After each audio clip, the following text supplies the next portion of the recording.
السلام علیکم ورحمۃ اللہ وبرکاتہ۔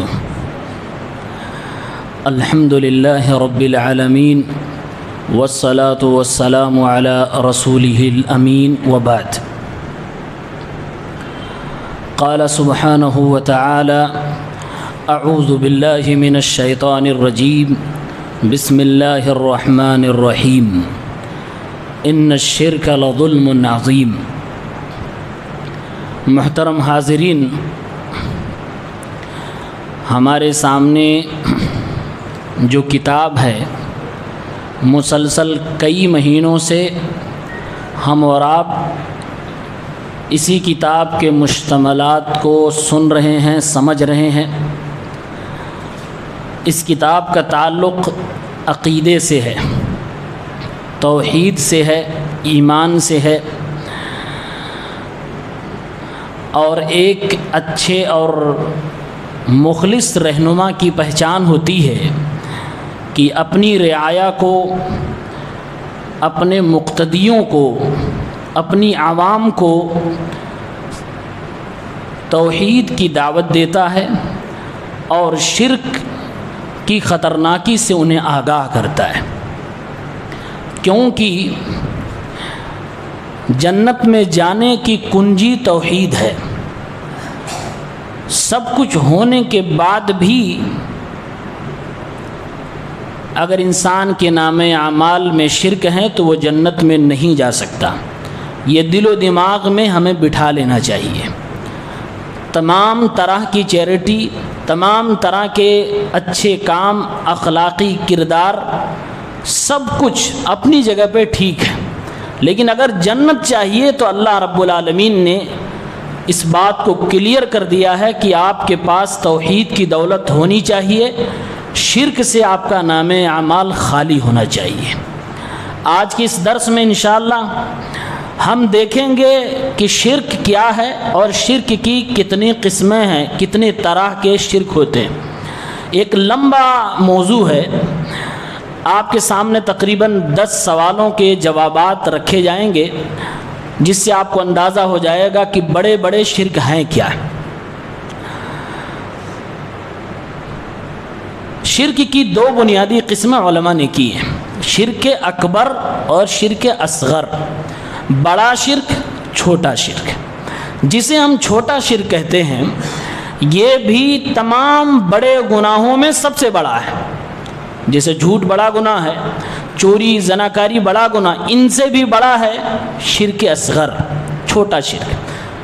اس سے اندازہ آپ کر لیں کہ جو بڑا شرک ہوگا وہ کتنا خطرناک ہوگا، کتنا بڑا گناہ ہوگا۔ اللہ کے نبی صلی اللہ علیہ وسلم سے ایک بار عبداللہ بن مسعود رضی اللہ عنہ نے پوچھا، ای الذنب اعظم یا رسول اللہ، اے اللہ کے رسول صلی اللہ علیہ وسلم، کون سا گناہ سب سے بڑا ہے؟ عظیم کا مطلب ہوتا ہے بڑا، اور اعظم کا مطلب ہوتا ہے سب سے بڑا۔ سب سے بڑا گناہ کون سا ہے؟ آپ صلی اللہ علیہ وسلم نے فرمایا، ان تجعل للہ ندا وہو خلقک۔ سب سے بڑا گناہ یہ ہے کہ تم اللہ کا کوئی ساجی، شریک سمجھو، بناؤ، مانو، جبکہ اس اللہ نے تمہیں پیدا فرمایا ہے۔ یعنی باوجود اس کے یہ کہ تم اللہ کی بنائی ہوئی مخلوق ہو، تمہارے اوپر فرض ہے، واجب ہے کہ تم اللہ کی عبادت کرو، اللہ رب العالمین کی توحید پر رہو، اور تم اللہ کے ساتھ شرک کرنے لگو۔ یہ غداری اس کائنات کی سب سے بڑی غداری ہے اور سب سے بڑا جرم ہے، سب سے بڑا گناہ ہے، جسے ہم شرک اکبر کہتے ہیں۔ شرک اکبر کی کئی قسمیں ہیں، کئی طرح کے شرک اکبر ہوتے ہیں۔ وہ چیزیں ظاہر ہیں، کسی غیر اللہ کے سامنے کوئی جا کے سجدہ کرے، مسلمان کا بچہ جانتا ہے اسلام اسے برداشت نہیں کرتا، اسے بتانے کی ضرورت نہیں ہے۔ لیکن کچھ ایسے شرک اکبر ہیں جو مسلمانوں کے سماج میں پائے جاتے ہیں، اور المیہ اور افسوس یہ ہے کہ زمانہ اتنا ترقی ہونے کے باوجود جو گناہ ہے اس کو لوگ گناہ ہی نہیں سمجھتے، جو منکر ہے اسے منکر سمجھا ہی نہیں جا رہا ہے، اور جب گناہ کو گناہ سمجھنے کا احساس ختم ہو جاتا ہے پھر اس قوم کی تباہی کو کوئی روک نہیں سکتا ہے۔ اس لیے کم از کم اتنا ایمان زندہ ہونا چاہیے کہ ہم گناہ کو گناہ سمجھ سکیں۔ شرک اکبر کی قسموں کے حوالے سے سوال و جواب کی شکل میں کچھ باتیں آپ کے سامنے پیش کی جائیں گی۔ پہلا سوال ہے، کیا ہم مردہ اور غائب لوگوں سے فریاد کر سکتے ہیں، استغاثہ کر سکتے ہیں؟ استغاثہ کا مطلب ہوتا ہے مصیبت میں مدد کے لیے کسی کو پکارنا۔ ہم اور آپ کی زندگی میں مشکلیں آتی ہیں، پریشانیاں آتی ہیں، مصیبتیں آتی ہیں، ہم کسی نہ کسی کو پکارتے ہیں۔ جو اللہ کو پکارتے ہیں وہ موحد ہیں، توحید پرست ہیں۔ جو اللہ کو چھوڑ کر کسی اور کو پکارتے ہیں وہ موحد و توحید پرست نہیں ہیں، وہ مشرک ہیں۔ یہ کون سے لیول کا شرک ہے؟ یہ شرک اکبر ہے۔ اور شرک اکبر کتنا خطرناک ہے درس کے آخر میں انشاءاللہ آپ کے سامنے وہ بھی آئے گا۔ اس کا جواب دیتے ہوئے مؤلف نے ارشاد کیا، فرمایا ہم مردہ سے یا غائب لوگوں سے فریاد نہیں کر سکتے۔ کیوں نہیں کر سکتے؟ کیونکہ اللہ تبارک و تعالی نے ارشاد فرمایا ہے والذین یدعون من دون اللہ لا یخلقون شیئا وهم یخلقون اموات غیر احیاء وما یشعرون ایان یبعثون۔ کہا ہم مردہ کو یا پھر کسی زندہ جو طاقت نہیں رکھتا ہے اس کو مدد کے لیے مصیبت میں اس لیے نہیں پکار سکتے کیونکہ ہمارا اللہ کہتا ہے کہ جو لوگ اللہ کے علاوہ کو پکارتے ہیں، بلاتے ہیں، دعائیں کرتے ہیں، لا یخلقون شیئا، وہ جان لیں اللہ کے علاوہ وہ ہستیاں کسی چیز کے پیدا کرنے والے نہیں ہیں۔ وَهُمْ يُخْلَقُونَ، بلکہ وہ خود پیدا کیے گئے ہیں۔ اموات غیر احیاء، وہ خود مردہ ہیں، زندہ نہیں ہیں۔ وَمَا يَشْعُرُونَ أَيَّانَ يُبْعَثُونَ، انہیں یہ تک بھی شعور نہیں کہ دوبارہ انہیں کب اٹھایا جائے گا۔ یہ قرآن کی آیت ہے، سورۃ النحل کی آیت نمبر 20 اور 21۔ اس آیت میں اللہ رب العالمین نے فرمایا اللہ کو چھوڑ کر دوسرے کو جو پکارتے ہیں، من دون اللہ۔ اب اللہ کو چھوڑ کر کیا کیا چیزیں ہو سکتی ہیں آپ تصور کر سکتے ہیں۔ اللہ کو چھوڑ کر فرشتے، اللہ کو چھوڑ کر نبیوں کی جماعت، اللہ کو چھوڑ کر اولیاء کی جماعت، اللہ کو چھوڑ کر شہیدوں کی جماعت، اللہ کو چھوڑ کر صالحین کی جماعت، علماء کی جماعت، بزرگوں کی جماعت، جو بھی آپ بیان کر سکتے ہیں، یہ سب اللہ کے علاوہ ہیں۔ اللہ تعالیٰ گویا کہ یہ فرما رہا ہے جو مجھے چھوڑ کر فرشتوں کو، جبرائیل کو یا دیگر فرشتوں کو پکارے گا مصیبت میں، ایسا شخص مشرک ہے۔ جبرائیل کو بھی اگر کوئی مصیبت میں پکارتا ہے ایسا شخص مشرک ہے۔ اللہ رب العالمین نے اس آیت میں یہ بھی کہا جو شخص مجھے چھوڑ کر انبیاء کی جماعت کو، آدم کو، ابراہیم کو، نوح کو، صالح کو، حتیٰ کہ محمد الرسول اللہ صلی اللہ علیہ وسلم کو پکارتا ہے، ایسا شخص مشرک ہے، شرک اکبر کا مرتکب ہے۔ جو شخص اللہ کو چھوڑ کر اولیاء کی جماعت کو اپنی مصیبت میں مدد کے لیے پکارتا ہے، چاہے وہ شیخ عبد القادر جیلانی ہو یا دنیا کی کوئی بھی ہستی ہو، بڑے سے بڑے ولی ہو، اللہ کا قرآن کہتا ہے ایسا شخص مشرک ہے، شرک اکبر کا مرتکب ہے۔ وقت کے سب سے بڑے نیک انسان کو اگر اپنی مصیبت میں کوئی پکارتا ہے، ان سے فریاد کرتا ہے، اللہ فرماتا ہے ایسا شخص مشرک ہے۔ ایسے لوگوں کو سمجھنا چاہیے یہ خود مخلوق ہیں اور مخلوق سے فریاد نہیں کی جاتی، فریاد اس سے کی جاتی ہے جو مخلوق کو نوازنے والا ہے، جو مخلوق کو پیدا کرنے والا ہے۔ اسی لیے اللہ نے کہا لا یخلقون شیئا، یہ لوگ پیدا کرنے والے نہیں۔ اللہ نے پیدا کرنے کی بات کہہ کر کیا سمجھایا ہے؟ اللہ نے یہ سمجھانے کی کوشش کی ہے اے انسانوں تمہیں قدرت کی پہچان ہونی چاہیے، تمہیں پاور کی سمجھ ہونی چاہیے۔ پاور ہے کس کے پاس؟ اور سب سے بڑا پاور ہے پیدا کرنا، کسی چیز کو جنریٹ کرنا، کریٹ کرنا، اسے وجود میں لانا۔ اللہ فرماتا ہے میں وجود میں لانے والا، میں پیدا کرنے والا ہوں، تم مجھے چھوڑ کر جن کو بھی پکارتے ہو، چاہے وہ نبی ہوں، فرشتے ہوں، انسان ہوں، کوئی بھی ہو، وہ کچھ بھی نہیں پیدا کر سکتے۔ اور یہاں پر آپ کو ہمیں سمجھنا چاہیے، جب ہم یہ بات کرتے ہیں تو ہم فرشتوں کی شان میں گستاخی نہیں کر رہے ہیں، ہم نبیوں کی شان میں گستاخی نہیں کر رہے ہیں، اولیاء کی شان میں گستاخی نہیں کر رہے ہیں۔ یہ قرآن ہے، قرآن کریم بیان کر رہے ہیں۔ اگر آپ کہتے ہو یہ گستاخی ہے، یہ کہنا کہ جبرائیل علیہ السلام کو مصیبت میں پکارنا شرک ہے، تو صحیح بات یہ ہے کہ قرآن کریم بھی اس گستاخی کو کر رہا ہے، اور ہمیں اس پر کوئی افسوس نہیں۔ جو گستاخی قرآن کر رہا ہے، گستاخی ہم بھی کر رہے ہیں، آپ کی زبان میں اگر یہ گستاخی ہے تو، ورنہ یہ عین توحید ہے جس کو بیان کرنا ہم پر فرض ہے، واجب ہے۔ ہر مسلمان کے لیے ضروری ہے کہ اس دنیا میں اگر وہ زندہ ہے تو توحید پہ زندہ رہے، اور دنیا والوں کو کچھ نہ اگر بتا سکے تو کم از کم یہ بتا سکے کہ ایک اللہ کے علاوہ کسی اور کو مصیبتوں میں پکارا نہیں جا سکتا۔ یہ ہر مسلمان پر فرض ہے۔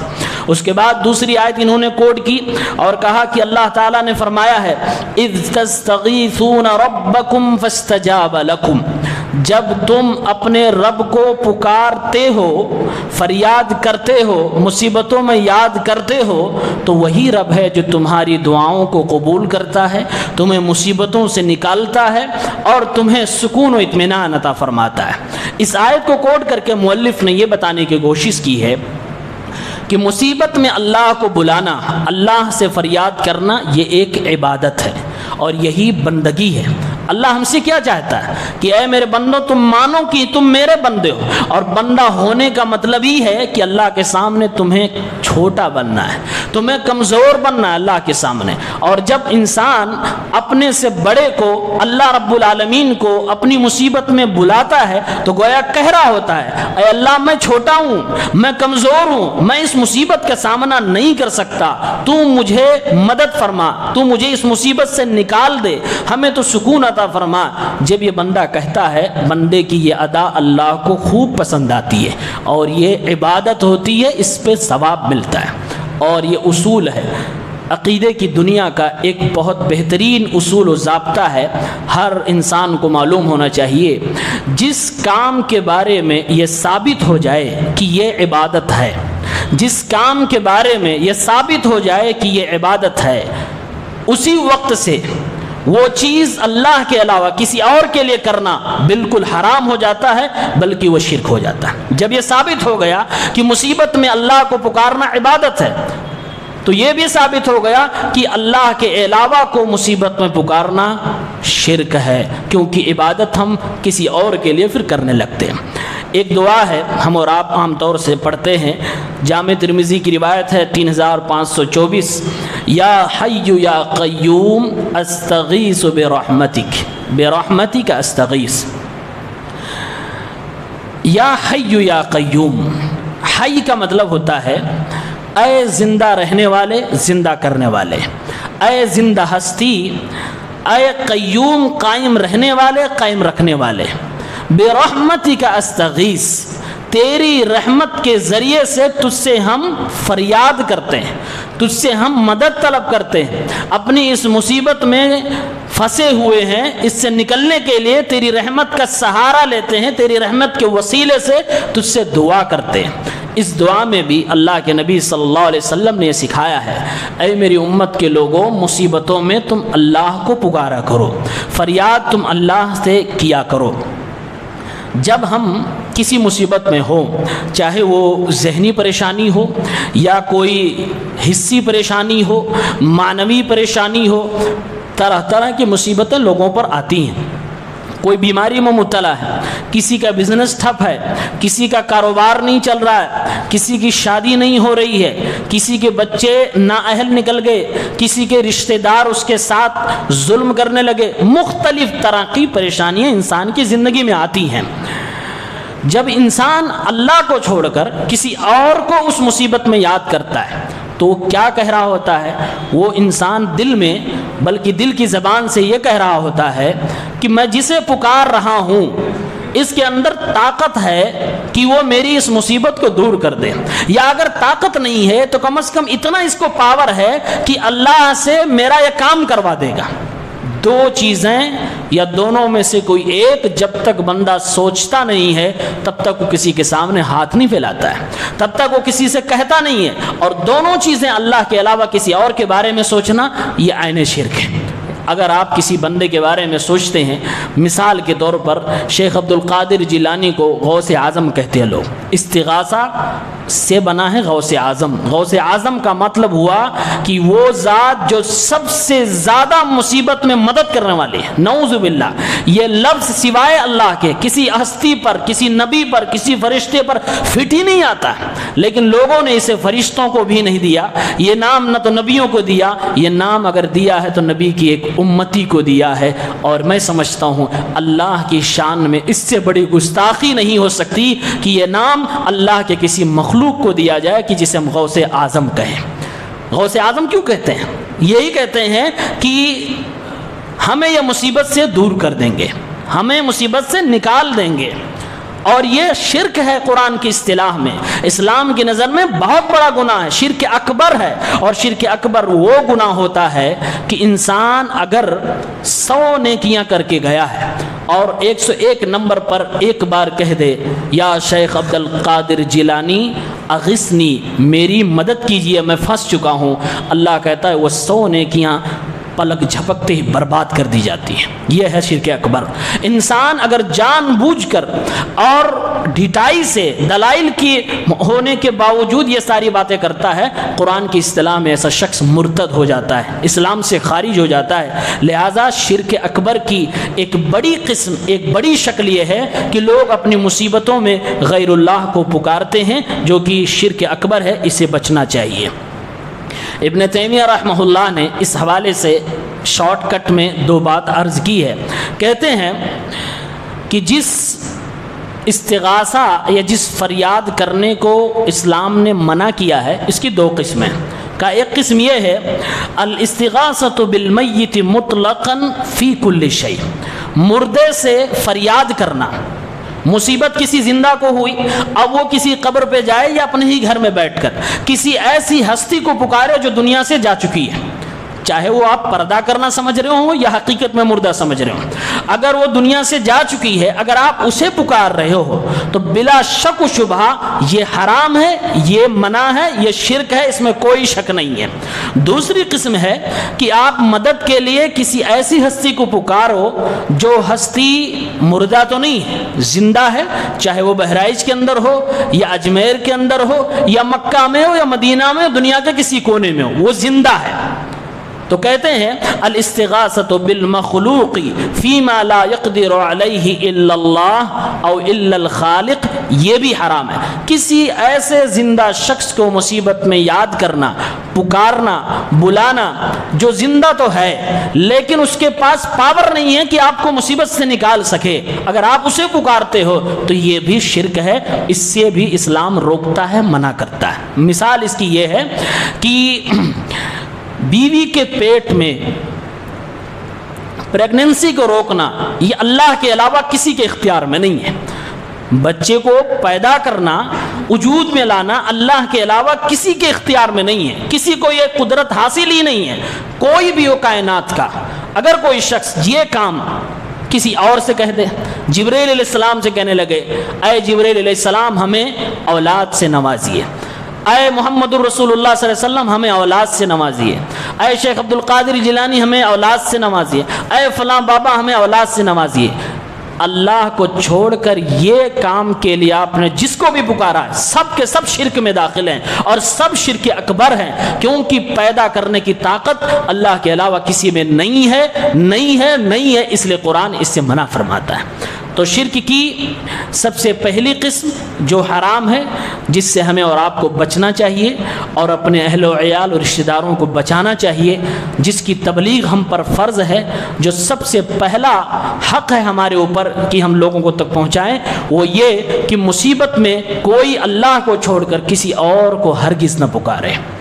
اس کے بعد دوسرا سوال رکھتے ہیں اسی سے ملتا جلتا کہ کیا غیر اللہ سے مدد مانگنا جائز ہے؟ مسلمانوں کا بچہ جانتا ہے غیر اللہ سے مدد مانگنا جائز نہیں ہے، لیکن ہو رہا ہے، مسلمان غیر اللہ سے مدد مانگ رہے ہیں، اللہ کو چھوڑ کر دوسرے لوگوں سے مدد مانگ رہے ہیں۔ استغاثہ اور استعانہ میں فرق ہے۔ یہ جو اس سے پہلے والے سوال میں گزرا کہ غیر اللہ سے فریاد کرنا، استغاثہ و استعانہ میں فرق یہ ہے کہ آدمی اللہ کو کب کب یاد کرتا ہے۔ ایک، جب وہ مصیبت میں پھنس چکا ہوتا ہے، مصیبت نے اس کو گھیر لیا، اب وہ پھنس گیا، تب اللہ کو پکارتا ہے۔ اس وقت جو پکارتا ہے تو اس کو استغاثہ بولتے ہیں عربی کی اصطلاح میں، عقیدے کی زبان میں۔ اور جب ابھی پھنسا نہیں ہے، ایسے ہی پکار رہا ہے، اللہ سے مدد مانگ رہا ہے، اللہ سے کچھ بھی سوال کر رہا ہے، تو اس کو عربی کی اصطلاح میں استعانہ بولتے ہیں، مدد طلب کرنا۔ سورہ فاتحہ میں آتا ہے ایاک نعبد و ایاک نستعین، اے اللہ ہم تیری ہی عبادت کرتے ہیں اور تجھ سے ہی مدد طلب کرتے ہیں۔ تو یہ ہے استعانہ۔ تو اسی کے بارے میں سوال کر رہے ہیں، کیا غیر اللہ سے استعانہ کرنا، مدد مانگنا جائز ہے؟ تو جواب دیتے ہوئے فرماتے ہیں غیر اللہ سے مدد مانگنا جائز نہیں ہے، کیونکہ اللہ تعالیٰ نے قرآن کریم میں فرمایا ہے ایاک نعبد و ایاک نستعین۔ ہر مسلمان سورہ فاتحہ پڑھتے وقت، اب وہ سورہ فاتحہ چاہے نماز میں پڑھ رہا ہو یا فاتحہ کر رہا ہو جو کہ ناجائز ہے، وہاں بھی یہی آیت پڑھتا ہے ایاک نعبد و ایاک نستعین، اے اللہ ہم تیری ہی عبادت کرتے ہیں اور تجھ سے ہی مدد طلب کرتے ہیں۔ اس کے بعد اگر کوئی بندہ کسی اور سے مدد طلب کر رہا ہے تو گویا اس آیت کے خلاف جا رہا ہے۔ اسی لیے کہتے ہیں کہ اللہ کے علاوہ سے مدد مانگنا بالکل بھی جائز نہیں ہے، یہ تو قرآن کی آیت ہوئی۔ اور اس کے علاوہ اللہ کے نبی صلی اللہ علیہ وسلم نے اپنے رشتہ داروں میں سے ایک رشتہ دار چھوٹے سے بچے عبداللہ ابن عباس رضی اللہ عنہما کو عقیدے کی تعلیم دیتے ہوئے آپ نے ارشاد فرمایا تھا اذا سألت فاسأل اللہ واذا استعنت فاستعن باللہ، اے بچے جب تمہیں سوال کرنے کی ضرورت ہو، سوال مطلب وہ چیزیں تمہیں چاہیے جو انسان نہیں دے سکتا، جو اللہ کے علاوہ کوئی نہیں عطا کر سکتا، جیسے کوئی انسان کو ہدایت چاہیے، اسے صحیح راستہ چاہیے تو اللہ کے علاوہ کوئی نہیں دے سکتا، اس کو اللہ ہی سے مانگنا ہوگا۔ جیسے کسی انسان کو کوئی خوبصورت جوڑا چاہیے تو اس کو اللہ ہی سے مانگنا ہوگا، شادی کے بعد اولاد چاہیے تو اللہ ہی سے مانگنا ہوگا، تعلیم میں ترقی چاہیے تو یہ ساری چیزیں اللہ ہی دے سکتا۔ ماں باپ کیا کر سکتے؟ ماں باپ آپ کے لیے سہارا بن سکتے، ماں باپ آپ کو خرچے دے سکتے، ماں باپ آپ کو ٹائم دے سکتے ہیں کہ آپ پڑھیے اور گھر کے کاموں میں نہ رہیے، لیکن کامیابی کون دے سکتا ہے؟ اللہ دے سکتا ہے۔ اب اللہ فرماتا ہے میرے بندے محنت کر، کامیابی میں دینے والا ہوں۔ اب یہ کامیابی جیسے کہ یونیورسٹیز کی دنیا میں دیکھا جاتا ہے، اگزام کے دنوں میں لوگ اندھ وشواس میں بہت زیادہ پڑ جاتے ہیں، اسٹوڈنٹس طلبہ پڑھتے ہیں، کیوں؟ مدد مانگ رہے ہوتے ہیں کامیابی کے لیے، اگزام میں نکلنے کے لیے۔ تو اللہ تعالیٰ فرماتا ہے کہ میرے بندے تم خود کہتے ہو ہم تیری عبادت کرتے ہیں، تجھ سے مدد طلب کرتے ہیں، تو اس وقت بھی مجھ سے ہی مدد طلب کرو۔ اسی لیے اللہ کے نبی نے سکھایا کہ جب تمہیں سوال کی ضرورت پڑے تو اللہ سے سوال کیا کرو، اور جب تمہیں مدد کی ضرورت پڑے تو اللہ ہی سے مدد طلب کیا کرو۔ یہ اللہ کے نبی نے اپنے گھر کے ایک بچے کو سکھایا تھا۔ معلوم یہ ہوا کہ عقیدے کی بات ہمیں اپنے بچوں کو بھی سکھانا چاہیے۔ اللہ کے نبی صلی اللہ علیہ وسلم کے چچا زاد بھائی لگتے تھے عبداللہ ابن عباس رضی اللہ عنہما، لیکن اللہ کے نبی صلی اللہ علیہ وسلم ان کو سکھایا کرتے تھے، ان کو اپنے ساتھ میں نماز پڑھاتے تھے۔ ایک بار عبداللہ ابن عباس رضی اللہ عنہما اللہ کے نبی کے ساتھ گھر میں نماز پڑھنے لگے، تو جب دو لوگ نماز پڑھ رہے ہوں تو امام کے رائٹ ہینڈ پر مقتدی کھڑا ہوگا، وہ آئے بائیں طرف کھڑے ہو گئے، لیفٹ سائڈ میں کھڑے ہو گئے، بچے تھے نہیں معلوم تھا۔ اللہ کے نبی صلی اللہ علیہ وسلم نے کان پکڑ کے پیچھے سے کر کے ان کو دائیں طرف کر لیا۔ اللہ کے نبی صلی اللہ علیہ وسلم اپنے گھر کے بچوں کی بھی اسلامی تربیت کیا کرتے تھے۔ یہ ہمیں اور آپ کو بھی کرنا چاہیے، کم از کم تعلیم تو دے سکتے ہیں، کم از کم انہیں دین تو سکھا سکتے ہیں۔ تو سوال یہ ہے کہ غیر اللہ سے مدد مانگنا جائز ہے کہ نہیں؟ جواب یہ ہے کہ غیر اللہ سے مدد مانگنا بالکل بھی جائز نہیں ہے۔ اس میں بھی دو چیزیں ہیں۔ آج ہم دنیا میں پھنستے ہیں کبھی تو اپنے دوست سے، پڑوسی سے، رشتہ دار سے مدد چاہتے ہیں، تو کیا یہ بھی منع ہے؟ یہ بھی حرام ہے، یہ بھی شرک ہے۔ اس کا کیا جواب ہے؟ اسی کو سامنے رکھتے ہوئے سوال نمبر 3 ہے، کیا ہم زندہ لوگوں سے مدد مانگ سکتے ہیں؟ تو اس کا جواب دیتے ہوئے کہتے ہیں زندہ اور موجود لوگوں سے ان چیزوں میں مدد لی جا سکتی ہے جن کی وہ طاقت و استطاعت رکھتے ہیں۔ طاقت اور استطاعت یہ چیز بڑی معنی کی ہے، اسی چیز کو لوگ نہیں سمجھتے۔ اب ہمیں جس چیز کی طاقت نہیں ہے، آپ مجھ سے وہ چیز مانگو تو میں کیسے آپ کو دے سکتا ہوں؟ نہیں دے سکتا ہوں۔ لیکن اگر آپ مجھ سے کہو یہ پین دے دو تو میں پین آپ کو دے سکتا ہوں۔ تو آپ کا یہ مجھ سے پین مانگنا یہ شرک نہیں ہے، یہ انسانیت ہے، یہ انسان کی اپنی ضرورت ہے، اور اس کے لیے قرآن نے باقاعدہ حکم دیا ہے کہ جتنا تم دوسرے کی مدد کر سکتے ہو، خاص طور سے اچھے کاموں میں تم کھل کے مدد کیا کرو۔ اللہ تعالیٰ نے قرآن میں فرمایا ہے، سورہ مائدہ کی آیت نمبر 2 ہے وَتَعَاوَنُوا عَلَى الْبِرِّ وَالتَّقْوَى۔ اللہ نے کہا کہ اے مسلمانوں تم آپس میں ایک دوسرے کی مدد کرتے رہو تقوی کی بنیاد پر۔ جو لوگ نیکی کے کام میں آپ سے مدد مانگے ان کی مدد کرو، کھل کے مدد کرو، انسانیت کی مدد کرو، کسی کی ضرورت پوری کر دو۔ تو یہ مدد کرنا شرک نہیں ہے، اگر آپ کے بس میں ہے تو آپ مدد کریے، یہ شرک نہیں ہے، یہ جائز ہے۔ اور اللہ کے نبی صلی اللہ علیہ وسلم نے یہ بھی فرمایا ہے واللہ فی عون العبد ما کان العبد فی عون اخیہ۔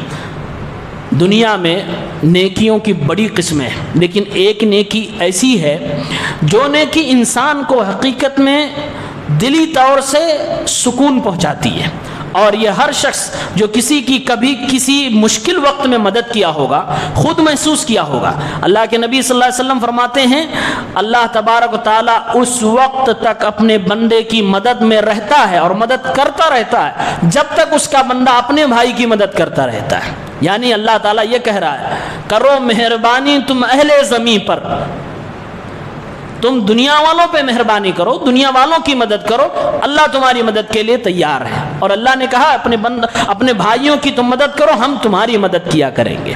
تو جس کی ہمیں طاقت ہو وہ ہم مدد کریں، اس میں کوئی شک و شبہ نہیں، یہ جائز امر ہے۔ لیکن جس کی ہمیں طاقت نہ ہو اس کے لیے ہمیں کوئی پکارے تو ہم نہ تو کر سکتے ہیں، ہاں البتہ اگلے کا عقیدہ خراب ہو سکتا ہے، وہ آدمی اس طرح کا مطالبہ کر کے شرک کی دنیا میں جا سکتا ہے۔ اس لیے علماء نے لکھا ہے الاستعانۃ بغیر اللہ فیما لا یقدر علیہ الا اللہ شرک۔ اللہ کو چھوڑ کر کسی مخلوق سے مدد اس چیز کی مانگنا جس کی طاقت وہ مخلوق نہیں رکھتی ہے، اسی کو شرک کہا جاتا ہے۔ یہ بات سمجھنے والی ہے اور اسی کو شرک کہا جاتا ہے۔ اب سوال یہ ہے کہ مردوں سے مدد مانگنا کیا ہے؟ تو سیدھا سا جواب ہے مردے کسی چیز کی طاقت نہیں رکھتے، وہ خود اپنے لیے کچھ نہیں کر سکتے، آپ کا کیا کریں گے؟ تو اتنی سی بات اگر سمجھ میں آ جائے کہ مردے طاقت نہیں رکھتے، خود کے لیے وہ کچھ نہیں کر سکتے، باہر کے انسانوں کی دعاؤں کے محتاج ہیں، اگر اتنی بات سمجھ میں آ جائے تو بچہ بھی کہہ دے گا کہ مردوں سے پھر مدد مانگنا جائز نہیں ہے، اور اگر کوئی مانگ رہا ہے تو بلا شک و شبہ وہ شرک ہے۔ اس کے بعد چوتھا سوال ہے کیا غیر اللہ کے لیے نظر ماننا جائز ہے؟ یہ بھی شرک اکبر کی ایک قسم ہے۔ آپ کے شہر میں ایک بڑا درگاہ ہے، اور بھی ہندوستان کے بڑے شہروں میں ہے، بلکہ چھوٹا ہو ایک اینٹ کا ہو تب بھی وہاں یہ کام پایا جاتا ہے، اسی سے وہاں ترقی ہوتی ہے۔ نظر اور نیاز، نظر مانی جاتی ہے۔ نظر کہتے کسے؟ نظر کہتے ہیں کہ جو چیز آپ کے اوپر فرض نہیں ہے، ضروری نہیں کہ آپ وہ کرو، آپ اس چیز کو اپنے اوپر ضروری کر لو، اسی کو نظر ماننا بولتے ہیں۔ لوگ کرتے کب ہیں یہ کام؟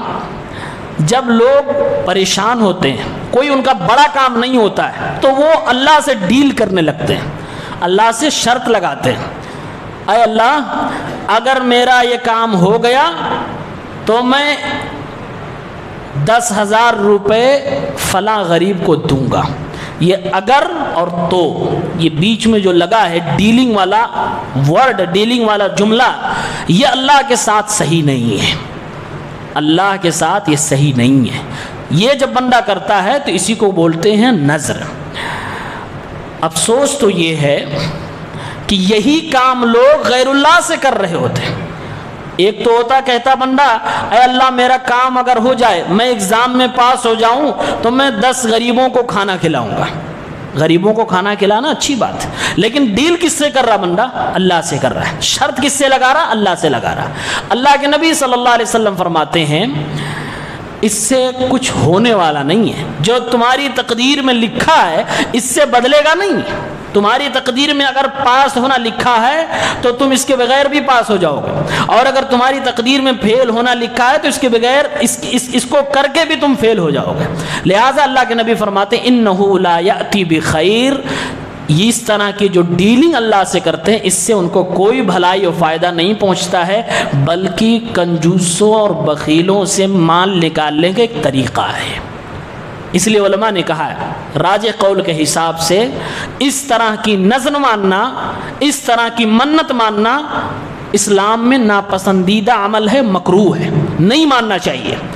آپ ایسے ہی اللہ رب العالمین کے لیے خرچ کرو، جس کو علماء کہتے ہیں نذر مطلق۔ کوئی بندہ یہ کہے اے اللہ میں تیرے لیے 10,000 روپے خرچ کروں گا، کوئی ڈیل نہیں کہ میرا یہ کام ہو جائے، میرا وہ، کوئی ڈیل نہیں، بس ضروری تو نہیں کہ میں 10,000 اللہ کی راہ میں خرچ کروں، لیکن میں کہہ رہا ہوں اللہ میں تیرے لیے 10,000 خرچ کروں گا۔ لیکن میں جو اللہ سے یہ بات کہہ رہا ہوں اس کے کہنے کے بعد وہ ضروری ہو جاتا ہے، اگر آپ نہیں کرو گے پھر گناہ ملے گا، اس کو نذر کہتے ہیں۔ یہ والی نذر جائز ہے، اس میں کوئی حرج نہیں۔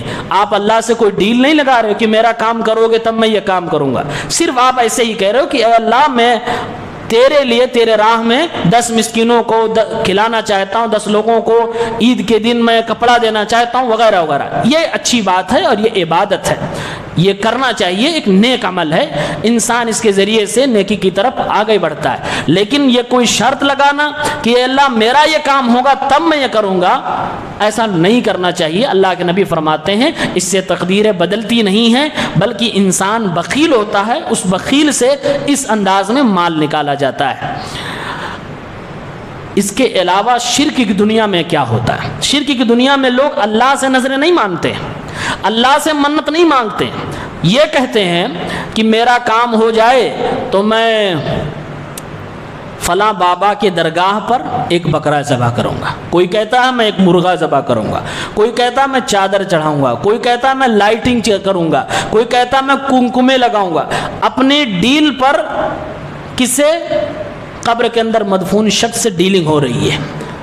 جب یہ کام اللہ سے نہیں جائز تھا تو بندے سے کیسے جائز ہو سکتا ہے؟ سوال ہی نہیں پیدا ہوتا، اور اسی کو شرک کہا جاتا ہے، یہ شرک اکبر ہے۔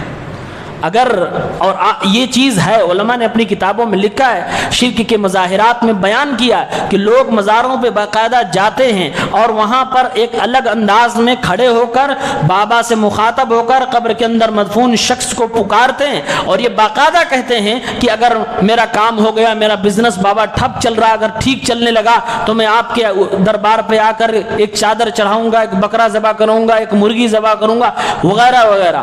ایسے الگ الگ باتیں کر کے لوگ کرتے ہیں، یہ شرک اکبر ہے، یہ وہ گناہ ہے جو انسان کی زندگی کی ساری نیکیوں کو برباد کر دے گا۔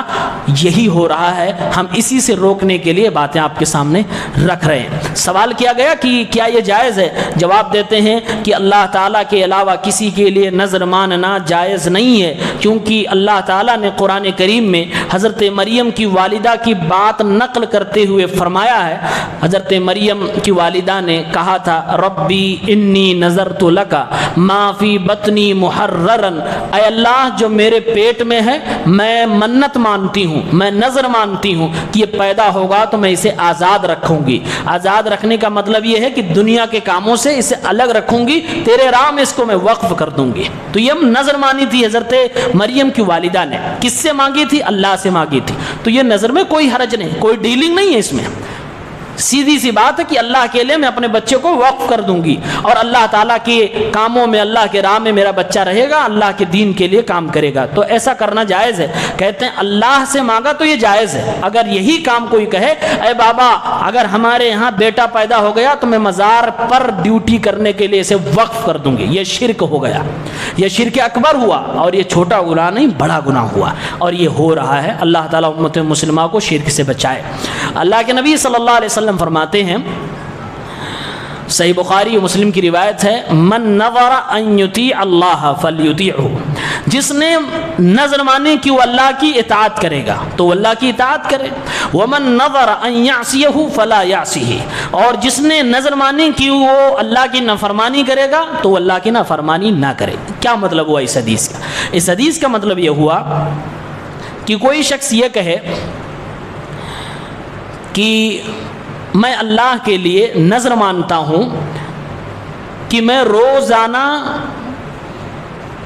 چاشت کی نماز پڑھوں گا۔ چاشت کی نماز نفلی نماز ہے، فرض نہیں ہے۔ اگر آدمی پڑھتا ثواب ملے گا، نہیں پڑھتا گناہ نہیں ملے گا۔ لیکن اگر کوئی نظر مان لے کہ میں روزانہ چاشت کی نماز پڑھوں گا تو اس نے اپنے اوپر اس کو فرض کر لیا۔ یہ ایک نیکی کا کام تھا جس کو اس نے اپنے اوپر فرض کر لیا۔ یا یہ کہہ دے کہ میں روزانہ 100 روپے کسی کو دان کروں گا اللہ کے لیے، میں یہ نظر مانتا ہوں۔ ضروری نہیں تھا کہ وہ کرے، لیکن کہنے کے بعد وہ ضروری کر لیتا اپنے اوپر۔ اس کے بارے میں اللہ کے نبی فرماتے ہیں، من نظر ان یطیع اللہ فلیطیعہ، جو اس طرح کی نظر مانے کہ وہ اللہ کی اطاعت و فرما برداری کرے گا تو کر جائے، یعنی اس کو آپ پورا کریے۔ اور یہ جب پورا کریں گے تو عبادت کا ثواب ملتا ہے۔ اللہ نے اس لیے قرآن میں کہا ہے یوفون بالنذر، مومنوں کی تعریف کرتے ہوئے کہ مومن لوگ وہ ہوتے ہیں جو اب جب نظر مانتے ہیں تو اس کو پورا کرتے ہیں۔ تو اس طرح کے نظر کو پورا کرنا عبادت ہے اور اس پر ثواب ملتا ہے۔ ایک دوسری چیز اللہ کے نبی فرما رہے ہیں، جو نظر مانے کہ اللہ کی نافرمانی کرے گا تو وہ اس نظر کو پورا نہ کرے۔ جیسے کوئی شخص یہ کہے کہ اے اللہ میں نظر مانتا ہوں میرا یہ کام ہو جائے تو میں 1 شیشی شراب پیوں گا۔ شراب حرام اسلام میں، لیکن وہ نظر مان رہا حرام کام کرنے کے لیے، تو ایسی صورت میں کیا وہ کام کرے گا؟ اللہ کے نبی فرما رہے ہیں وہ کام نہیں کرے گا، یعنی شراب نہیں پیے گا۔ اگر اس کا کام ہو گیا اس کے بعد بھی وہ کام نہیں کرے گا تب کیا کرے گا؟ ایسی صورت میں وہ بندہ قسم کا کفارہ دے گا۔ جیسے قسم کھانے کے بعد اگر قسم نہ پوری کر سکے تو کفارہ دینا پڑتا ہے، ایسے موقع پر راجح قول کے حساب سے اسے کفارہ دینا ہوگا۔ کفارہ کیا ہوگا؟ 10 مسکینوں کو کھانا کھلائے، یا 10 مسکینوں کو کپڑا پہنائے، یا ایک گردن آزاد کرے۔ یہ تینوں کام اگر نہ کر سکے تو کم سے کم 3 دن کا روزہ رکھے، یہ کام کرنا ہوا۔ اللہ کے نبی صلی اللہ علیہ وسلم کے پاس ایک شخص آیا جو ایک بار نظر مانا تھا کہ میں یہ کام میرا ہو جائے تو میں دھوپ میں بھوکے پیاسے کھڑا رہوں گا اور روزے سے بھی رہوں گا۔ تو اللہ کے نبی صلی اللہ علیہ وسلم نے فرمایا کہ دھوپ میں کھڑے رہنے والی بات چھوڑ دو، ہاں روزہ رہو، اپنے گھر میں رہو۔ یعنی جو چیز غلط تھی اس کو آپ نے کٹ کر دیا اور جو صحیح تھی اس کے آپ نے فرمایا اس کو پورا کرو۔ تو اس حدیث کا یہی مطلب ہے کہ اگر آپ کوئی ایسی چیز مانتے ہو جو اللہ کی فرما برداری ہے تو اس کو کر جائیے، چاہے نماز پڑھنے کی بات ہو، صدقہ خیرات کرنے کی بات ہو، اور اگر نافرمانی ہے تو اس کو چھوڑ جائیے اور اس کی جگہ پہ آپ کو کفارہ دینا ہوگا۔ تو نظر صرف اللہ کے لیے ماننی چاہیے، اللہ کے علاوہ کسی کے لیے نہیں ماننی چاہیے۔ لیکن افسوس ہے مزاروں میں، درگاہوں میں غیر اللہ کے نام پر ہی نظر مانی جاتی ہے۔ لوگ یہاں تک کہ یہ کہہ دیتے ہیں کہ اگر میرے گھر میں بیٹا پیدا ہوا، جبکہ مزار پہ نہیں گھر پہ ہیں، اپنی نماز کے بعد دعا کرتے ہوئے یہ کہہ جاتے ہیں کہ اگر میرے گھر میں بیٹا پیدا ہوا تو فلاں درگاہ پہ جا کر میں 10 کلو مٹھائی، 1 کلو بکرا اور چادر چڑھاؤں گا۔ یہ سب کا سب گناہ ہے، یہ شرک ہے، اس سے ہمیں اور آپ کو بچنا چاہیے۔ اللہ تعالی ہم سب کی حفاظت فرمائے۔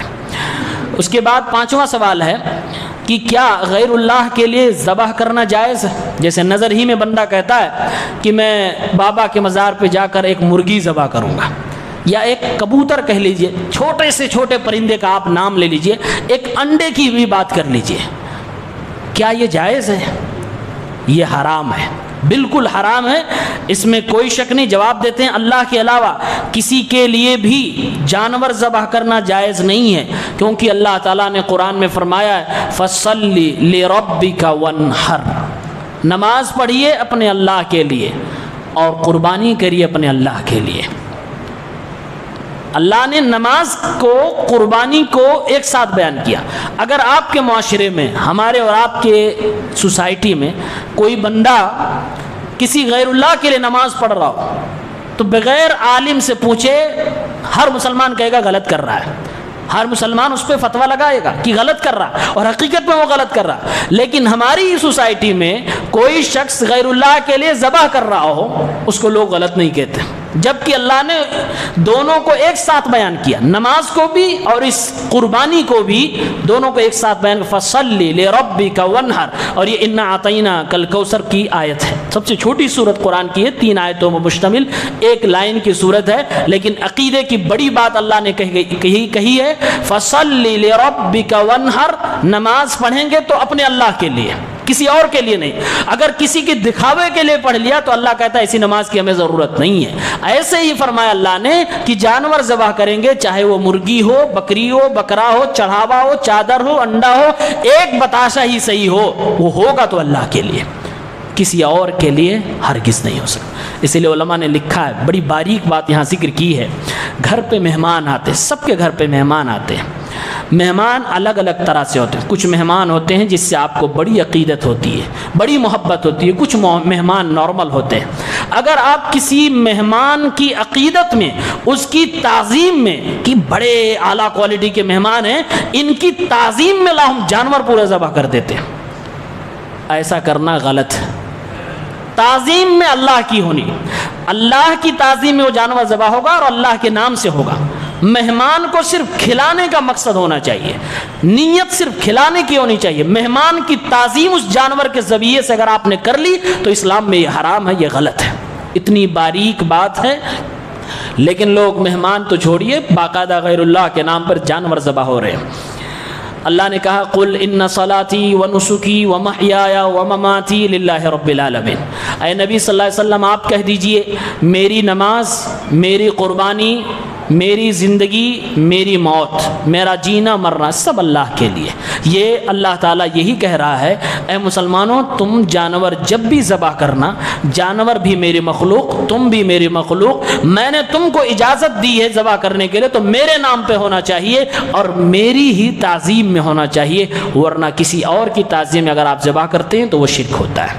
ایک بار حضرت علی رضی اللہ عنہ کے پاس ایک شخص آیا اور کہنے لگا، اے علی رضی اللہ عنہ، آپ صلی اللہ علیہ وسلم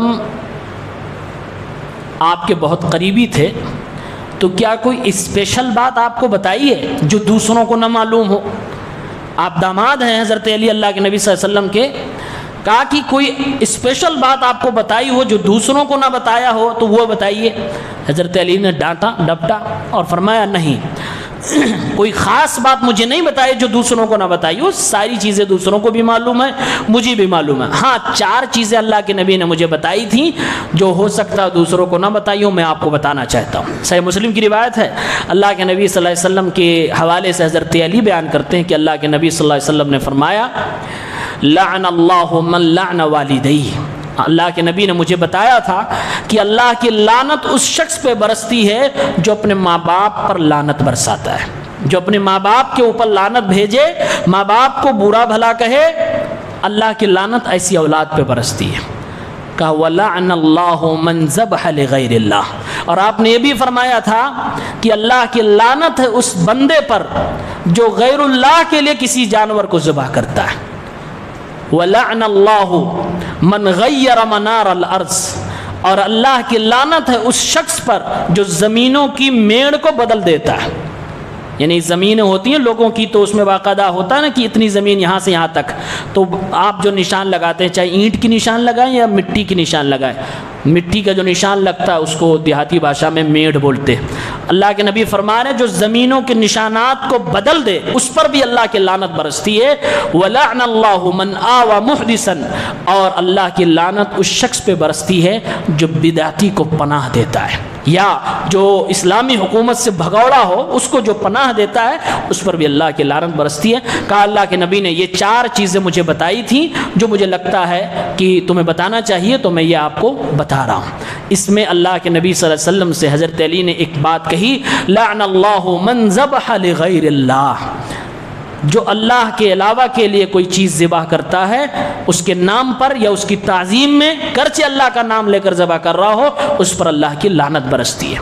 اس حدیث کو سامنے رکھیں، حضرت علی رضی اللہ عنہ جس کی روایت کرتے ہیں، تو معلوم یہ چلا کہ جتنے لوگ بھی درگاہوں پر، مزاروں پر، اولیاء کے نام پر جو بھی چیزیں ذبح کر رہے ہیں، جانور پیش کر رہے ہیں، یہ سب کے سب اللہ کی لعنت کے مستحق ہیں اور یہ شرک اکبر کے مرتکب ہے۔ اللہ تعالیٰ سب کو بچنے کی توفیق عنایت فرمائے۔ اور یہ بڑا گناہ ہے، اس کی دلیل اسی حدیث میں ہے۔ لعنت شریعت میں اسی کام پہ کی جاتی ہے جو بڑا گناہ ہوتا ہے، چھوٹے گناہوں پر لعنت نہیں ہوتی ہے۔ اسی لیے علماء نے لکھا بڑے گناہ کی پہچان کیا ہے، کہا بڑے گناہ کی ایک پہچان یہ بھی ہے کہ اس گناہ پر اللہ کی لعنت کی دھمکی دی گئی ہو۔ تو جس گناہ پر لعنت کی دھمکی دی گئی ہے وہ سمجھ لیجئے کبیرہ گناہ ہے، بڑا گناہ ہے، چھوٹا گناہ نہیں ہے۔ تو جو چاروں چیزیں اس میں بیان کی گئی، ماں باپ کے اوپر لعنت برسانا یہ بھی بڑا گناہ، کبیرہ گناہ، بغیر توبہ کے معاف نہیں ہوگا۔ اور غیر اللہ کے لیے جانور ذبح کرنا کبیرہ گناہ، بغیر توبہ کے معاف نہیں ہوگا۔ کسی کی زمین جائیداد کو بےمانی کر کے ہڑپنا اور نشانات کو بدل کر اپنی جگہ بڑھا لینا یہ بھی حرام ہے، یہ بھی کبیرہ گناہ، بغیر توبہ کے معاف نہیں ہوگا۔ اور اسی طرح سے اسلامی حکومت سے بغاوت کرتے ہوئے بھگوڑے کو پناہ دینا، کسی بدعتی کو اتنی عزت دینا کہ آپ کسی سنت کے ماننے والے کو ذلیل کریں، اللہ تعالیٰ ایسے شخص پر بھی لعنت برساتا ہے، یہ بھی کبیرہ گناہ ہے۔ سوال نمبر 6، ایک چیز اور آپ دیکھتے ہوں گے، لوگ طواف کرتے ہیں۔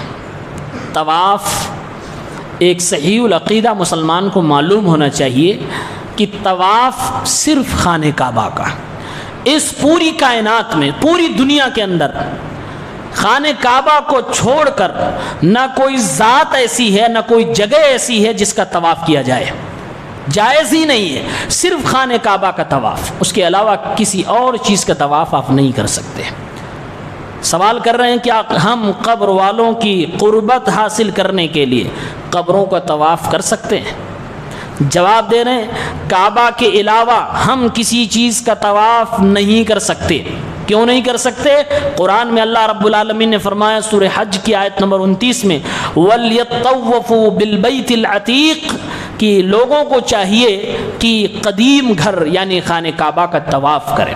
خانہ کعبہ کا طواف کرنے کا حکم اللہ نے دیا ہے، اس لیے وہ عبادت ہے۔ اب وہ عبادت اگر آپ کسی اور جگہ کر رہے ہیں تو غلط کر رہے ہیں، شرک کر رہے ہیں۔ لوگ قبروں کا طواف کرتے ہیں، لوگ اپنے کسی معتقد بزرگ، اپنے بابا کی کرسی کا بھی طواف کرتے ہیں، جس کرسی پہ وہ بیٹھتے ہیں کرسیوں کا بھی لوگ طواف کر رہے ہیں، چبوترے کا لوگ طواف کر رہے ہیں، مزاروں کا لوگ طواف کر رہے ہیں، گھروں کا لوگ طواف کر رہے ہیں۔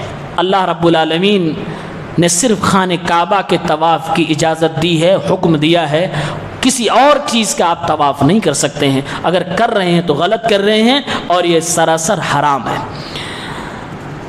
سنن ابن ماجہ کی روایت ہے، اللہ کے رسول صلی اللہ علیہ وسلم فرماتے ہیں من طاف بالبیت سبع وصلی رکعتین کان کعتق رقبہ، جس نے خانہ کعبہ کی 7 بار چکر لگایا، 7 بار طواف کر لیا اور طواف کے بعد 2 رکعت نماز پڑھ لی، تو ایک گردن آزاد کرنے کے برابر اس شخص کو ثواب ملتا ہے، ایک غلام آزاد کرنے کے برابر اسے ثواب ملتا ہے۔ اس حدیث سے یہ معلوم ہوا کہ طواف کرنا ایک عبادت، وہ بھی خانہ کعبہ کا طواف کرنا ایک عبادت۔ جب یہ ثابت ہو گیا کہ خانہ کعبہ کا طواف کرنا عبادت ہے، تو اگر ہم کسی اور گھر کا، کسی اور دیوار کا، کسی اور مزار کا، کسی اور انسان کا طواف کریں گے تو گویا کہ ہم وہ عبادت کسی اور کے لیے کر رہے ہیں جسے ہم شرک کہتے ہیں۔ اور ہر مسلمان جانتا اللہ کے علاوہ کسی اور کی عبادت جائز نہیں ہے، یہ جملہ سب جانتے ہیں، لیکن ہماری اور آپ کی کمی کیا ہے، ہم یہی نہیں جانتے کہ عبادت کہتے کسے ہیں اور عبادت ہوتی کیا کیا چیزیں۔ یہ ساری چیزیں جو ہم نے بتایا سب میں کامن بات تھی کہ وہ چیزیں عبادت تھیں جس کو لوگوں نے غیر اللہ کے لیے کرنا شروع کر دیا، بس وہ چیزیں شرک بن گئی۔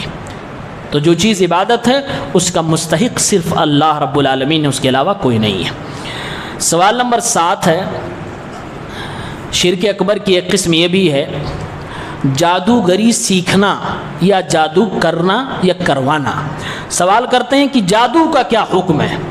یعنی جادو سیکھنا چاہیے، نہیں سیکھنا چاہیے، سکھانا چاہیے یا پھر کرنا چاہیے، کروانا چاہیے، اس کے بارے میں اسلام کیا کہتا ہے؟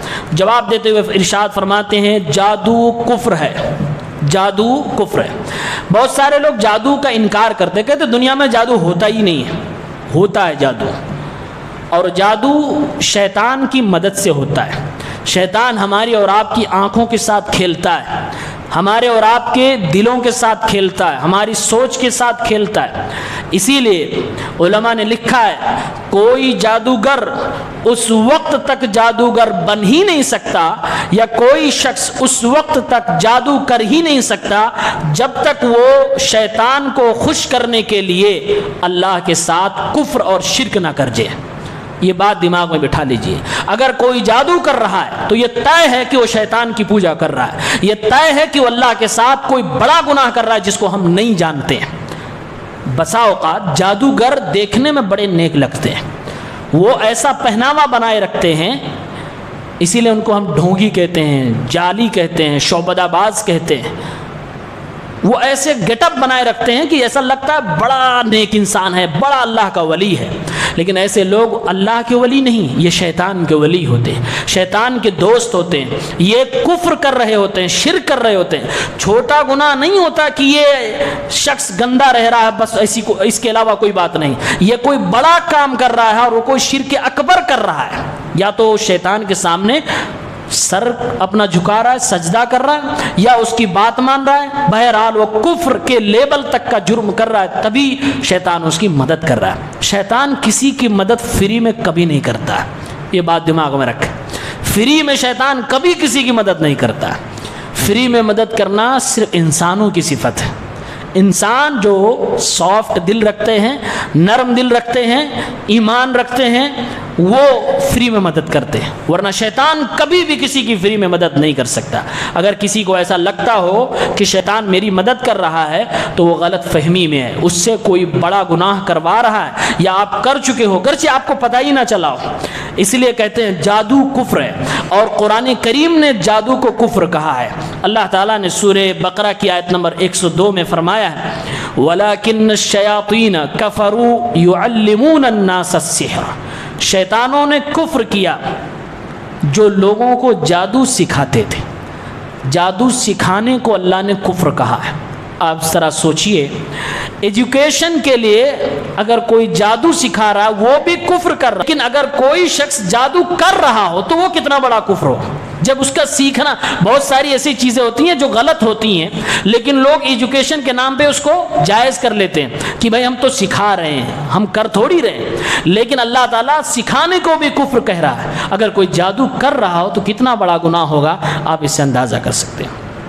جادو کی کئی قسمیں ہیں، 2 قسمیں آپ کے سامنے رکھتا ہوں۔ بسوں میں نے خود دیکھا جو لگے رہتے ہیں، پوسٹر لگے رہتے ہیں، اس میں 2-3 چیزیں بڑی ہائی لائٹ رہتی ہیں، من چاہی شادی اور اس طرح کی باتیں بہت ساری اس میں ہوتی ہیں، بتانے لائق نہیں ہے، لیکن آپ دیکھیں گے یہ سب جادو کی قسمیں، اس کو جو بھی نام دیتے ہوں، چمتکار جو بھی نام دے، لیکن سب کا سب جادو ہے۔ عربی میں اس کو کہتے ہیں سحر الصرف۔ صرف کا مطلب ہوتا ہے کسی کا دماغ، کسی کی توجہ کہیں سے پھیر دینا۔ سحر الصرف، سحر الصرف کیا ہے؟ سحر الصرف ہوتا یہ ہے کہ بیوی اور شوہر کا جو آپسی تعلق بونڈ ہوتا ہے، اس جادو کے ذریعے سے دونوں کو ایک دوسرے سے الگ کر دیا جاتا ہے۔ اس تعلق میں دراڑ پیدا کرنے کے لیے جس جادو کا استعمال ہوتا ہے اس کو سحر الصرف بولتے ہیں، اور یہ جادو ہے، اور اس جادو کا تذکرہ اللہ نے قرآن میں کیا ہے۔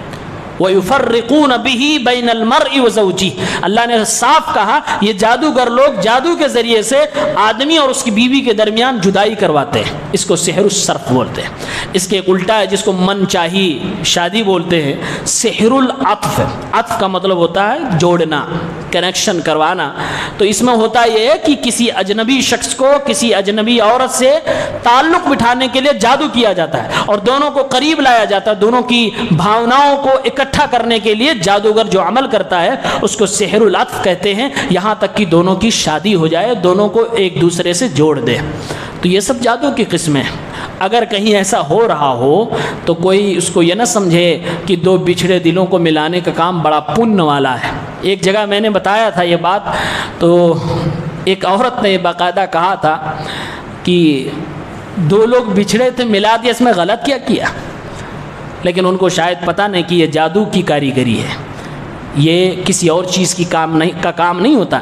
ایسے لوگ بڑے عجیب و غریب چیز بتائیں گے، چھپکلی مر جائے اس کی راکھ لے آؤ تو یہ لے آؤ تو یہ باندھو، پھر اس کے بعد لے جاؤ وہاں رکھو، یہ بڑے ڈرامے کی چیزیں بتلاتے ہیں۔ یعنی کفریہ اور شرکیہ کام بغیر کروائے آپ کو یہ کام ہونے والا نہیں ہے، یہ سب حرام ہے، شرک ہے، کفر ہے، بلکہ یہ کفر ہے، شرک اکبر سے آگے کفر کے لیول تک ہے۔ اگر کوئی شخص ایسا کرتا ہے تو مرتد ہو سکتا ہے۔ اللہ کے نبی صلی اللہ علیہ وسلم نے فرمایا ہے اجتنبوا السبع الموبقات، 7 ہلاک کر دینے والی چیزوں سے اپنے آپ کو بچاؤ۔ اللہ کے نبی سے پوچھا گیا وہ کون سی چیزیں ہیں؟ آپ نے فرمایا اللہ کے ساتھ شرک کرنا یہ انسان کو ہلاک کر دے گی، اور جادو کروانا یہ بھی انسان کی ہلاکت کا ذریعہ ہے۔ یہ ایک چیز اور غور کر لیں، کسی انسان پر اگر جادو ہو جائے، کوئی آپ کو دشمن کر دیا، آپ کی کوئی غلطی نہیں ہے، سامنے والے نے شرک کیا، کفر کیا، جو بھی کیا، لیکن آپ کے اوپر جادو کروا دیا، تو ظاہر سی بات ہے پریشان ہوں گے۔ تھوڑی پریشانی نہیں ہوگی، بڑی پریشانی ہوگی۔ اللہ کے نبی صلی اللہ علیہ وسلم پر بھی جادو کیا گیا تھا۔ تو یہاں سوال یہ ہے کہ جادو کا علاج کیا ہم جادو سے کر سکتے ہیں؟ کہ ہمارے اوپر جادو کیا کسی نے تو اس کو توڑوانے کے لیے ہم دوسرے جادوگر کے پاس چلے جائیں، جس کو یہاں کی بھاشا میں بابا بولتے ہیں، ان کے پاس چلے جائیں؟ تو امت مسلمہ کا تقریباً تمام صحیح العقیدہ علماء کا اتفاق ہے کہ جادو کا علاج جادو سے کرنا گناہ ہے، جائز نہیں ہے، نہیں کر سکتے آپ کہ آپ کسی حرام چیز کے ذریعے سے حرام چیز کا علاج کریں۔ اللہ تعالیٰ نے اس سے منع فرمایا۔ یہ ایک آزمائش ہو سکتی ہے جس پہ آپ کو صبر کرنا ہوگا، اور اگر آپ علاج چاہتے ہیں تو علاج آپ رقیہ شرعیہ کے ذریعے سے کر سکتے ہیں۔ ہمارے نبی صلی اللہ علیہ وسلم پر جو جادو ہوا تھا، اس جادو کے علاج کے لیے اللہ تبارک و تعالیٰ نے قل اعوذ برب الناس اور قل اعوذ برب الفلق یہ 2 سورتیں اتاری تھیں، اور اس کے ذریعے سے اللہ کے نبی صلی اللہ علیہ وسلم کے جادو کا علاج ہوا تھا۔ تو اگر جادو کا علاج کرنا ہے تو رقیہ شرعیہ سے اور اللہ کے نبی کی بتائی ہوئی دعاؤں کے ذریعے سے ہی کر سکتے ہیں۔ جادو کا علاج جادو سے کرنا ناجائز ہے، حرام ہے۔ 8واں سوال ہے، کیا ہم عراف اور کاہن کو علم غیب کے دعوے میں سچا مان سکتے ہیں؟ آپ بھی جانتے ہوں گے کچھ لوگ جب کوئی چیز چوری ہو جاتی ہے تو انڈا کٹواتے ہیں، اور انڈا خود نہیں کاٹتے جبکہ خود کاٹ سکتے ہیں، یہ کسی خاص پرٹیکولر آدمی کے پاس جا کر یہ کام کرواتے ہیں۔ تو یہ کام جو کرتے ہیں ان کے ایک نام ہے، کسی کو عراف کہا جاتا ہے، کسی کو کاہن کہا جاتا ہے۔ عراف کسے کہتے ہیں؟ کہتے ہیں جو غیب کی باتوں کا دعویٰ کرے، فیوچر کی کوئی بات ہے جس کے لیے کوئی ٹیکنالوجی نہیں ہے، جس کے لیے کوئی مشین نہیں ہے، جو مشینوں سے چیزیں فیوچر کی بتائی جاتی ہیں وہ غیب کی چیز نہیں ہوتی ہے، اس کو غیب نہیں کہا جا سکتا۔ وہ ٹیکنالوجی ہے، وہ چیز صحیح ہے، لیکن اگر کوئی ایسے ہی ہوا میں بات کر رہا ہے اور فیوچر کی بھی باتیں بتلا رہا ہے تو وہ غیب کا دعویٰ کر رہا ہے۔ سوال یہ ہے کہ کیا ایسے لوگوں کو صحیح اور سچا مانا جائے؟ اور اگر سچا اور صحیح مان لیا جائے تو کیا کوئی غلط ہے، گناہ ہے؟ اور ایک دوسرے ٹائپ کے لوگ ہوتے ہیں جو خاص طور سے یہ بتلاتے ہیں کہ تمہارا سامان چوری ہو گیا تو ہے کہاں، گھڑی چوری ہو گئی تو کہاں ہے، تمہاری بائک چوری ہو گئی تو کہاں ہے، لڑکا چوری ہو گیا تو اس وقت کہاں ہے۔ اس کو کاہن یا جوتشی وغیرہ بولتے ہیں عربی کی اصطلاح میں۔ جواب دیا گیا کہ ایسے لوگوں کو ہم ہرگز سچا نہیں مان سکتے، کیونکہ اللہ تعالیٰ نے قرآن میں کہا ہے قُلْ لَا يَعْلَمُ مَنْ فِي السَّمَاوَاتِ وَالْأَرْضِ الْغَيْبَ إِلَّا اللَّهُ، اللہ کے علاوہ کوئی بھی غیب کی باتیں ہرگز نہیں جانتا ہے۔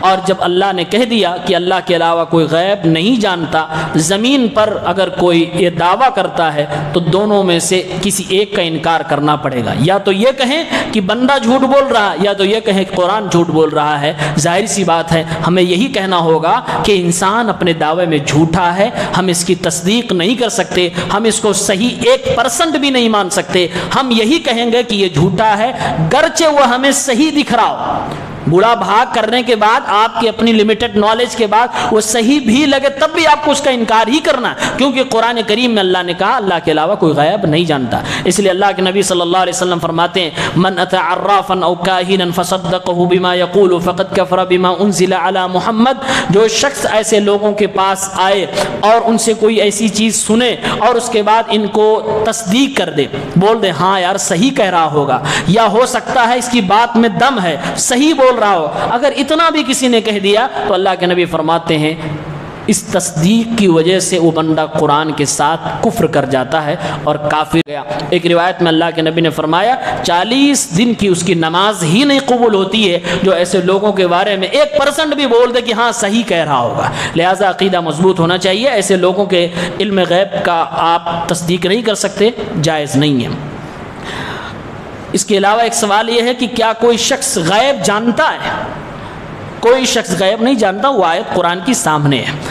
ایک اشکال، کچھ لوگ کہتے ہیں کہ قرآن میں اللہ نے کہا عالم الغیب فلا یظہر علی غیبہ احدا الا من ارتضی من رسول، غیب کا علم رکھنے والا اللہ ہے، اپنے غیب پر کسی کو اطلاع نہیں دیتا سوائے کسی رسول کے جسے وہ پسند فرمائے۔ اس سے اس آیت کو سامنے رکھتے ہوئے کچھ لوگ کہتے ہیں کہ اللہ تعالیٰ اپنے رسولوں کو غیب کی باتیں بتلا دیتا، لہٰذا رسول بھی عالم الغیب ہو گئے۔ یہاں تک بات صحیح ہے کہ اللہ غیب کی بات رسولوں کو بتلاتا ہے، لیکن اس کے آگے جو یہ کہتے ہیں کہ لہٰذا رسول بھی عالم الغیب ہو گئے، یہ غلط ہے۔ اس لیے کہ غیب کی بات اگر آپ کو معلوم ہو جائے تو آپ عالم الغیب نہیں ہو جائیں گے۔ جیسے اللہ تعالیٰ نے اللہ کے نبی صلی اللہ علیہ وسلم کو یہ بتلا دیا کہ قیامت کے قریب سورج پورب سے نہیں پچھم سے نکلے گا، یہ بہت بعد کی بات ہے، غیب ہے، لیکن اللہ تعالیٰ نے اپنے نبی کو بتایا۔ تو اس غیب کی بات بتانے کی وجہ سے کیا ہم رسول اللہ صلی اللہ علیہ وسلم کو عالم الغیب کہہ سکتے؟ نہیں کہہ سکتے۔ کیونکہ اگر اللہ کے رسول کو عالم الغیب آپ کہیں گے اس کی جانکاری کی وجہ سے، تو آپ نے جو صحابہ کو بتایا اور صحابہ سے جو آج ہم تک پہنچا، ہم بھی یہ جان گئے کہ قیامت کے قریب سورج پورب سے نہیں پچھم سے نکلے گا، تو کیا ہم بھی عالم الغیب ہو گئے؟ صحابہ بھی عالم الغیب ہو گئے؟ نہیں، آپ کہیں گے نہیں۔ کیوں؟ اس لیے کہ آپ کو نبی نے بتایا ہے۔ تو اسی طرح سے یہاں بھی کہا جائے گا اللہ تعالیٰ جو باتیں جانتا ہے وہ غیب ہے، اللہ نے جو اپنے سے علاوہ کسی کو بھی بتلا دیا پھر وہ غیب نہیں رہتا ہے، وہ غیب نسبی کہہ سکتے ہیں، یعنی کسی کے لیے جو نہیں جانتا اس کے لیے غیب ہو سکتا ہے، جو جانتا اس کے لیے غیب نہیں ہے۔ لہٰذا اس آیت سے یہ استدلال کرنا کہ نبیوں کو عالم الغیب کہہ سکتے ہیں یہ غلط بات ہے۔ اللہ نے صاف کہا لا یعلم الغیب الا اللہ، اللہ کے علاوہ کوئی غیب نہیں جانتا ہے۔ آخری 2 سوال ہیں، اس کے بعد بات ختم کرتے ہیں۔ کیا ہم شفا حاصل کرنے کے لیے دھاگا یا کڑا یا چھلا وغیرہ پہن سکتے ہیں؟ نہیں پہن سکتے ہیں، یہ چیزیں پہننے سے کوئی فائدہ نہیں ہوتا، ان چیزوں میں کوئی طاقت و پاور نہیں ہے۔ جو یہ چیزیں پہنتے ہیں ایسے لوگوں کو در حقیقت اللہ کی قدرت کا علم نہیں ہے، اللہ کی قدرت سے یہ لوگ ناآشنا ہیں۔ اللہ نے قرآن میں کہا ہے وَإِن يَمْسَسْكَ اللَّهُ بِضُرٍّ فَلَا كَاشِفَ لَهُ إِلَّا هُوَ، اللہ تبارک و تعالیٰ اگر کسی انسان کو تکلیف دے دے، تکلیف پہنچا دے، تو اللہ کے علاوہ کوئی اس تکلیف کو دور نہیں کر سکتا۔ لہذا ان دھاگوں میں، ان کڑوں میں، ان چھلوں میں کوئی دم نہیں ہے، اس کو پہن کر انسان اپنے عقیدے کو برباد نہ کرے، بلکہ اس کی بیماری بڑھ جاتی ہے۔ اگر کسی کو کوئی بیماری ہو اور تعویذ پہن لے، دھاگا پہن لے، کڑا پہن لے، تو ابھی تک تو وہ جسم کی بیماری میں مبتلا تھا، اس کو پہننے کے بعد وہ دل کی بیماری میں مبتلا ہو جائے گا، یعنی اس کا عقیدہ بھی خراب ہو جائے گا، یعنی اس کی روح بھی گندی اور اس کا جسم بھی گندا تو تھا ہی۔ لہٰذا اپنے عقیدے کو کم سے کم روح کو پاکیزہ رکھے، تاکہ دنیا میں اگر آزمائش میں مبتلا ہے، کسی بیماری سے چھٹکارا نہیں مل رہا ہے، تو مرنے کے بعد کی زندگی ہماری اچھی اور صاف ستھری ہو سکے۔ آخری سوال ہے کہ تعویذ، خور، مہرے، گھونگھے وغیرہ لٹکانا کیسا ہے؟ آپ دیکھتے ہوں گے لوگ گاڑیوں میں کچھ گھنٹیاں لٹکائے رہتے ہیں، یا کہیں دکانوں پہ لیمو اور مرچ ٹنگا ہوا ہوتا ہے، الگ الگ چیزیں لوگ لٹکائے، کہیں کہ جوتے ٹانگ کے گھوم رہے ہیں، کوئی کالا کپڑا لگائے گھوم رہا ہے، اپنے گھروں میں، دکانوں میں، جگہ جگہ لوگ جسم پر دھاگے باندھے ہوئے۔ یہ ساری چیزیں کیا ہے؟ اس میں بھی وہی قرآن کی آیت سامنے ہے، اللہ تعالیٰ نے فرمایا ہے وَإِن يَمْسَسْكَ اللَّهُ بِضُرٍّ فَلَا كَاشِفَ لَهُ إِلَّا هُوَ، اللہ کے علاوہ کوئی بھی انسان کی مصیبت کو، پریشانی کو دور نہیں کر سکتا۔ اللہ جو چیز کرنے کے لیے کہہ رہا ہے وہی کرنا ہے۔ آپ کو اللہ کہہ رہا ہے دعا کریے تو دعا پہ آئیے، رقیہ شرعیہ کی بات کر رہا تو رقیہ شرعیہ پہ آئیے، اسلام کہتا ہے اس کے لیے دوا ہے تو دوا کریے، ڈاکٹرز تو میڈیکل سائنس کی تحقیق کہتی ہے اس بیماری کے علاج فلاں دوا میں ہے تو آپ دوا سے کریے، لیکن ان سب خرافات میں اور اندھ وشواس میں پڑنے کی ہمیں ضرورت نہیں، بلکہ اللہ کے نبی صلی اللہ علیہ وسلم نے فرمایا من علق تمیمۃ فقد اشرک، جس نے کوئی تمیمہ یعنی تعویذ لٹکایا اس نے شرک کیا۔ یہ سب کی سب چیزیں شرک ہوتی ہیں، اور اگر کوئی اپنے دماغ میں یہ سوچ لے کہ یہی تعویذ پہنا ہوں تب سے ہمارے کاروبار میں برکت ہوئی ہے، یہ پہنا ہوں تبھی سے ہماری بیوی کو بچے ہونے لگے، یہ پہنا ہوں تبھی سے ہم فلاں بیماری سے محفوظ ہیں، یہ سوچ شرک اکبر ہے، بڑا گناہ ہے، بڑا شرک ہے، بغیر توبہ کے معاف نہیں ہو سکتا۔ آخر میں ہم نے کہا تھا کہ شرک اکبر کا نقصان کیا ہے۔ یہ کچھ 8-10 قسمیں ہم نے دیکھی شرک اکبر کی جو موجودہ دور میں پائی جاتی ہیں۔ نقصان کیا ہے؟ اگر یہ ساری چیزیں لوگ کر رہے ہوں تو ان کا کیا نقصان ہوگا؟ نقصان یہ ہوگا کہ دنیا میں اس انسان نے جو بھی نیکی کی ہوگی، ان میں سے کوئی بھی کام کرنے کے بعد ساری کی ساری نیکیاں پلک جھپکتے ہی برباد ہو جاتی ہیں۔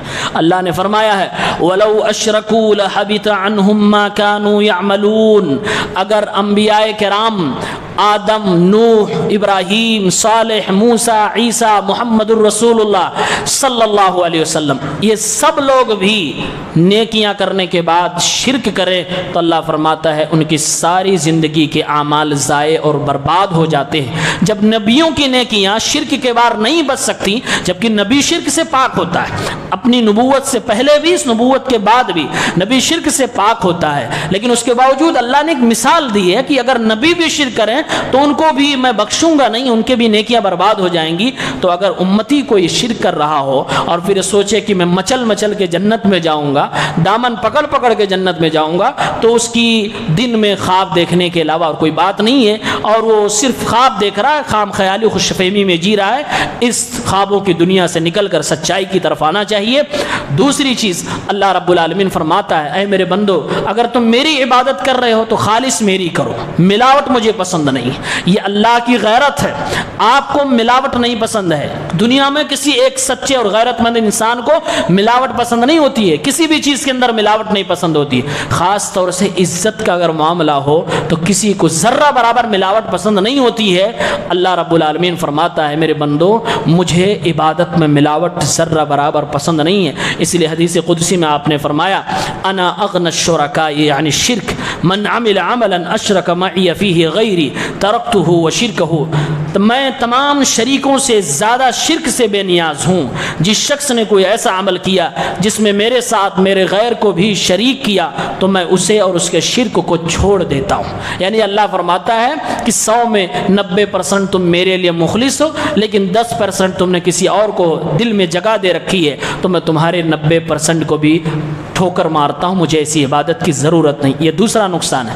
تیسرا بڑا نقصان یہ ہے، ہماری زندگی کا مقصد ہے جنت کا حصول۔ اگر شرک اکبر کر کے دنیا سے کوئی شخص چلا گیا اور اس نے مرنے سے پہلے توبہ نہیں کیا تو اس کے آل اولاد ساری دنیا کو کھانا کھلانے لگے ان کے لیے، ان کو ثواب پہنچانے کے لیے، اس آدمی کو جنت کے قریب تک نہیں لے جا سکتے۔ جنت میں لے جانا تو بہت دور کی بات ہے۔ اللہ تعالیٰ ایسے شخص پر جنت کو حرام کر دیتا ہے جو شخص شرک اکبر کر کے دنیا سے جاتا ہے، اور ہمیشہ ہمیشہ کے لیے وہ شخص جہنمی ہو جاتا ہے۔ اللہ نے کہا انہ من یشرک باللہ فقد حرم اللہ علیہ الجنہ، اللہ تعالیٰ کے ساتھ جو شخص شرک کرتا ہے اللہ اس کے اوپر جنت کو حرام کر دیتا ہے، ومأواہ النار، اور اس کا ٹھکانہ جہنم بنا دیتا ہے، وما للظالمین من انصار، اور ظالموں کا کوئی مددگار نہیں ہوتا ہے تو یہ بہت بڑا نقصان ہے. دنیا میں نیکیاں برباد اور اللہ تعالیٰ آپ کی عبادتوں کو آپ کے منہ پہ مار رہا ہے, اور آخرت میں جو اصل زندگی ہے, ہمیشہ کی زندگی ہے, وہاں جہنم کا فیصلہ. لہٰذا ہم اور آپ کو شرک سے بچنا چاہیے, شرک اکبر سے جلد از جلد توبہ کرنی چاہیے, اور اپنی زندگی میں ایک بار ضرور نظر دوڑانی چاہیے کہ کہیں ہم سے کوئی شرک تو نہیں ہو رہا ہے. کوئی چھوٹا بڑا جو بھی شرک کر رہے ہیں اس سے توبہ کرنا نہایت ہی ضروری ہے. کھانا کھانے سے زیادہ ضروری ہے کہ انسان توبہ کرے, اللہ کی بارگاہ میں روئے اور اللہ سے معافی مانگے, اللہ سے دعا کرے. اللہم انا نعوذ بک من ان نشرک بک شیئا نعلمہ ونستغفرک لما لا نعلمہ. اے اللہ رب العالمین, ہم ان تمام شرکیہ اعمال سے پناہ چاہتے ہیں جو ہم جانتے ہیں. اے اللہ, جو ہم انجانے میں شرک کر رہے ہیں اس کے لیے بھی تجھ سے معافی مانگتے ہیں, بخشش کے طلبگار ہیں. اللہ ہم سب کو شرک جیسے اعمال سے بچائے, ہماری جو ٹوٹی پھوٹی نیکیاں ہیں اسے ہمارے لیے ذخیرہ آخرت بنائے. کہیں ایسا نہ ہو کہ ہماری شرک کی وجہ سے ہماری نیکیاں بھی برباد ہو جائیں اور ہم قیامت کے دن خالی ہاتھ اللہ کی بارگاہ میں جائیں. اللہ ہم سب کے اعمال کو قبول فرمائے, شرک سے ہمیں دور رکھے, عقیدے کی سلامتی کی دعا کرتے رہیں, اعلیٰ اولاد کے لیے فکر مند رہیں کہ ان کے عقیدے صحیح سلامت رہیں. آپ خاص طور سے ایسی جگہ, ایسی بستی میں رہتے ہیں جہاں شرک آپ کی ہواؤں میں ہے, آپ کی فضاؤں میں ہے, آپ کی گلیوں میں ہے, آپ کے گھروں میں ہے, اور اس کی آوازیں آپ کے گھروں تک جاتی ہیں, آپ کے بچوں تک پہنچتی ہیں, چاہے میلے کے نام پہ ہو, ٹھیلے کے نام پہ ہو, مٹھائی کے نام پہ ہو, کسی اور چیز کے نام پہ ہو, لیکن شرک بہت قریب ہے آپ سے. ہم اور آپ کی بڑی ذمہ داری ہے کہ ہم سخت چوکنا رہیں, اپنے گھروں کو مضبوط بنائیں, اپنے بچوں کی تربیت بہت مضبوطی سے کریں.